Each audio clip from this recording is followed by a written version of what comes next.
Hi, it's Paul with Paul's Mobile Homes, and I promised to talk a little bit more about color and how to use it in anything that you want to do. And this is just like, hopefully it's good advice, right?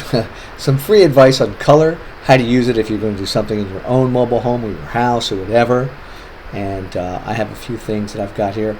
I've actually got props today, things to show you.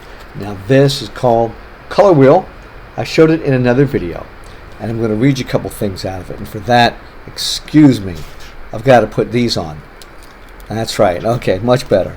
Now on this color wheel, yeah, I'll get used to doing this, right? So it's a color wheel, and there. I'm not too good at that. Sorry. It's got here a little section called Harmonious Color Schemes, and it's got one called Monochromatic, using any tint, tone, or shade of just one color. Here's an example. Can you see that? That's monochromatic. Here's another example. Am I doing that right? I'm doing a bad job here. There we go. Monochromatic. See, they're all different tints or shades of the same color. They get technical with the different colors, I'll tell you what, boy. Another one example of mono. How do I do that? There you go. I think I got it. Right? Monochromatic. See those different blues? Those are some neat colored gray blue type colors. Okay, so that's monochromatic, and you can't be a loser on monochromatic. Here, look at this one right here. Right? If you went with this color, no. If you went with this color, and then you went with that color.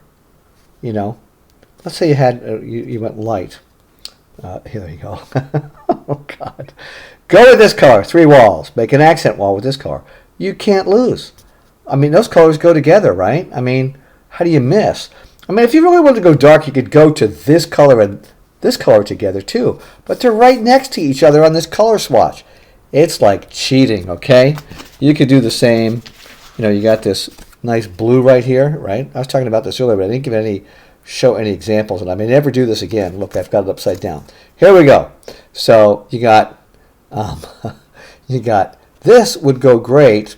What am I talking? This would go great with that, or it would go great with that. Either way, I think you'd be stretching it myself, trying to go here to there.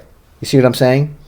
That would be more difficult to do, trying to do that, but if you stuck like the ones that were just adjacent to each other, I don't think you could lose.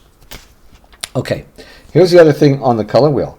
The next thing that it talks about is called analogous. And what does that mean?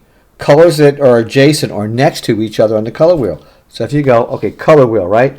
You got green.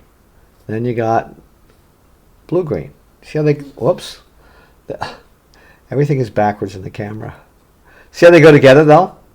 And then you have yellow-green here, yellow-green, and then green. They look good together. So when you have the colors that are adjacent to each other on the wheel, you kind of can't lose. You know what I mean? Like, I don't know what I'm doing here.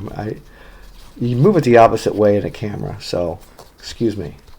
You can tell. I haven't done that many Hollywood movies. So, like your yellow-orange goes good with yellow. Look at that. They do. And the yellow goes good with the yellow-green, and the yellow goes good with the orange. So that's called analogous color. And the first one I showed you was monochromatic. You really can't miss with monochromatic. It's like, this one is so easy to do. You see how the color in the middle goes good with the color over here or the color over here? But it's hard to get this color to go with that color. That's more of a stretch. So they're pretty close to each other there. You can go into any paint section of a big store or paint store. They have things like this. Some of them have more than 3. Some of them have 4. I don't know why different ones have, different amounts. And if I want to get colors close to another color, there's other big ones you can get. Like they're like a whole deck of cards. You can get these colors, and you can really look. But it's a matter of your own taste as well. Obviously, you have to do what you want in terms of color. But those are some of the rules right here on this color wheel. The only place Well, I imagine you get these lots of places. It's got two sides too. A lot of information and describes and it gives you definitions too. You can get these at, I got this one at Michael's Arts and Crafts store, whatever that's called.